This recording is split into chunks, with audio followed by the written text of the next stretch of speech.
இந்த ரோட்டில் போகாதீங்க, அந்த இடத்துல பள்ளம் இருக்குது, இல்லை நீங்கள் பார்த்து போங்கன்னு சொன்னால், அங்கே போய் விழுந்தவனால தான் அதை பற்றி சொல்ல முடியும். அனுபவப்பட்டவனுக்கு தான் ஒரு விஷயத்த சொல்ல முடியும். இப்போ சில பேர் வந்து அறிவுரை சொன்னால், இவன் யார்றா அறிவுரை சொல்கிறதுன்னு. அனுபவப்பட்டவனுக்கு, அடிப்பட்டவனுக்கு தான் அதோட வலியும் வேதனையும் தெரியும். அவன் என்ன சொல்லுவான், இப்போது குழந்தைக்கு நம்ம சொல்கிறோம், இது தீமா தொட்டுக்காத சுற்றும் சுற்றுன்ட்டு. ஆனால் என்ன பண்ணோம், அதை தொட்டதுக்கு அப்புறம் தான் அதுக்கு வந்து அந்த புத்தி வரும். ஐயோ இது தீ, நம்ம தொட்டால் சுடும் அப்படிங்கிற அந்த ஒரு எண்ணம் வருது. அதுபோல தான் இப்போ அந்த மாதிரி தான். இப்போ பெரியவங்க என்ன சொல்கிறாங்க அப்படின்னாக்கா, நீங்கள் வெளியில் போகாத, இல்லை நடுஜாமத்தில் உச்சி வெயிலே நீங்கள் போகாதீங்க அப்படின்னு சொல்ல ஆரம்பிப்பேன்.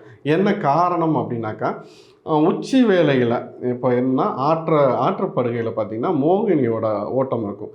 அது இல்லாமல் முனியோட ஓட்டம் இருக்குன்னுலாம் சொல்லுவாங்க. இது என்னென்னா, உச்சிக்கால வேளையில் வந்து ஆற்றுப்படுகையில் உட்காந்துருக்க வேண்டாம், இல்லை காட்டுக்குள்ளே போக வேண்டாம்.